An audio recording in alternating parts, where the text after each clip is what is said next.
For the past 5 decades, the Filipino fast food chain Jollibee has rapidly expanded around the world to compete with the heavyweights, even toppling McDonald's 2-1 in its home country. But how did a pair of humble ice cream stands grow big enough to snatch Ronald's crown? Well, today we're going to take a look at how Jollibee became the world's buzziest fast food joint.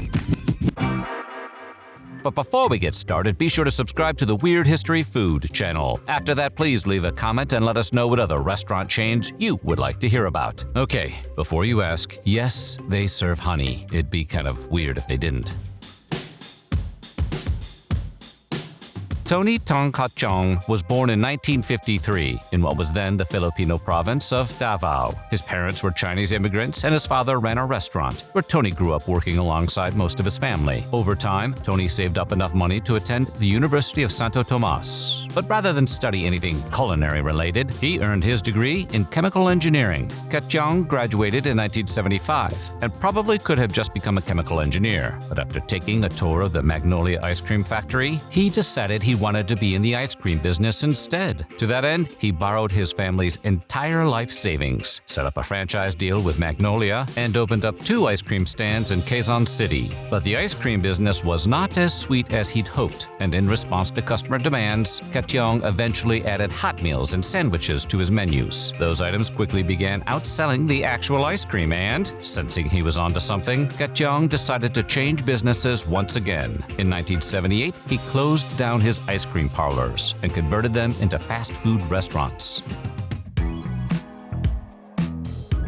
By 1978, it was obvious that fast food joints needed a catchy brand name and a memorable logo to compete with the likes of Clowns and Kings and whatever the hell Grimace is. Kachong and his family put their heads together with help from a marketing consultant named Manuel Lumba and came up with the name Jollibee. Kachong originally spelled it Jolibe, but Lumba suggested adding the extra L and E to make it easier to pronounce. Otherwise, you might have customers asking for a Jollibee. The jolly part of the name is obvious. After all, to hang with McDonald's, you have to make your place seem like a barrel of fun. But where did the B come from? Well, bees are associated with hard work, and because that hard work results in honey, which is among the sweetest things in life. Also, a jolly bee is a good mascot. According to Lumba, the bee was inspired by his daughter's comic book collection. The bee's chef's hat, dinner jacket, and vest were added to suggest that the food was high quality, and the white gloves were a tribute to the ones frequently worn by Disney characters, and nobody is more jolly than them.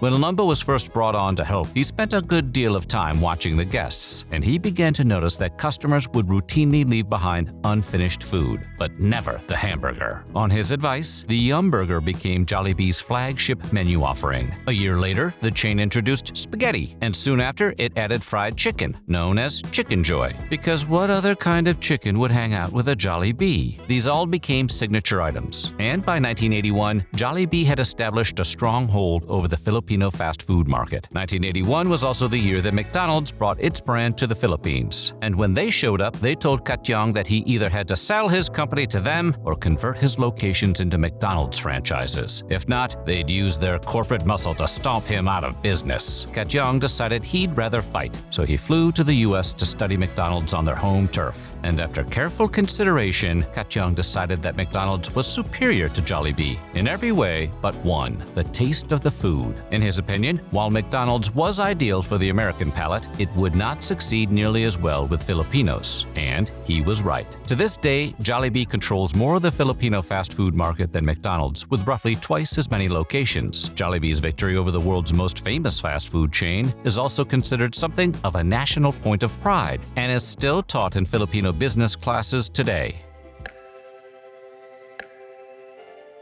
Over the next 10 years, Jollibee strengthened its hold on the Filipino fast food market by introducing new menu items, the Champ Hamburger and Jolly Twirls ice cream treats. They were all hot sellers, and the franchise continued expanding. Kachong started making plans to set up shop overseas. The first international Jollibee location opened up in Singapore in 1985. It only lasted a year, but the company tried again with locations in Taiwan in 1986 and Brunei in 1987. The former would eventually go go under, but the latter would succeed. As the company continued to expand internationally, it continued to expand its offerings as well. In the 90s, for example, they added peach mango pie and the Jolly hot dog, both of which are still among its biggest sellers today. As a result, the chain grew rapidly, and by 1993, it was big enough to be listed on the Philippine Stock Exchange. And it just kept on growing from there. The chain currently has over 1,700 locations spread out over 19 different countries, but that's just Jollibee locations. Over the years, the Jollibee Foods Company has also bought its way into a slew of other franchises around the world.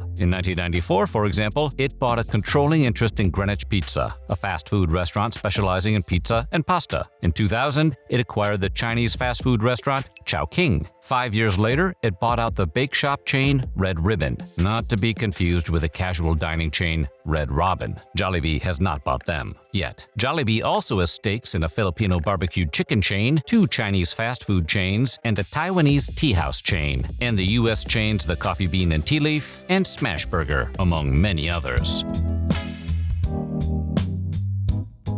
Of course, you don't go from owning an ice cream parlor to owning half of the fast food chains on Earth without some top-tier marketing, and over the years, Jollibee has had more than its fair share of memorable campaigns. For example, their mascots. They've got way more than just a happy-go-lucky bee. Over the years, Jollibee has had over 8 other mascots, which is enough to take the McDonald Land characters in a street fight. Current Jollibee mascots include Hetty, Yum, Popo, and Twirly, and each one represents a different signature dish. Hetty, with her curly yellow hair, is the mascot for the spaghetti. Yum is the spokesman for the Yum Burger. Twirly represents the ice cream sundae, and Popo speaks for the fries, like a crispy Lorax. The characters were popular enough to get their own TV show in 2008. Despite the obvious marketing connection, Jollytown was considered an educational program. Average episodes found the 5 mascots going on adventures that would teach Filipino children basic lessons, like the names of body parts, as well as good manners. The show initially ran from 2008 to 2010, but was revived for additional episodes in 2011 and 2013. There's still time for a reunion special on Max. Of course, those are just the current mascots. There are also 3 retired mascots: Miko, Lady Moo, and Chicky. Miko wore a hat shaped like a coffee cup in a saucer, and you can probably figure out which menu item he represented. Lady Moo was a bovine ballerina who also sold milkshakes. And Chicky was a cool chicken lady who talked up the chicken joy. Then there was Champ, the face of Jollibee's Champ Burger. And we mean that literally, as his face was an actual Champ Burger. Champ was retired when the Champ Burger was taken off the menu, but when they briefly brought it back in 2020, Champ came out of retirement as well. Since then, he's been laying low.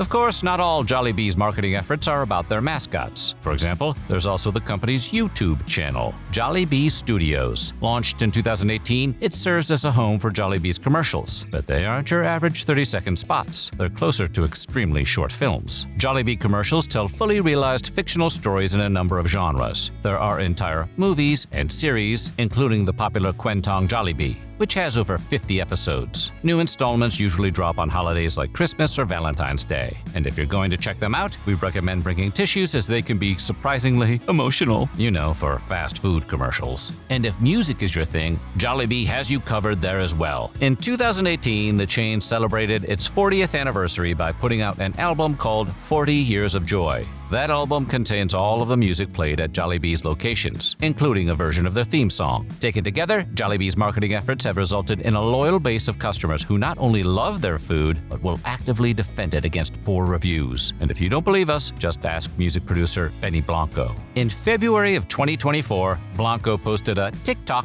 reviewing his first experience at Jollibee's. Blanco was apparently unimpressed, saying the rice tasted, and this is a direct quote, like butt. The video was viewed millions of times, resulting in an intense backlash that Blanco could not have expected. After all, ripping on fast food is a pastime most people enjoy. But those people have clearly never insulted Jollibee. The very next day, Blanco completely reversed course and posted a new video admitting he was wrong and singing the praises of the Jollibee chicken sandwich. Maybe Selena Gomez talked some sense into him.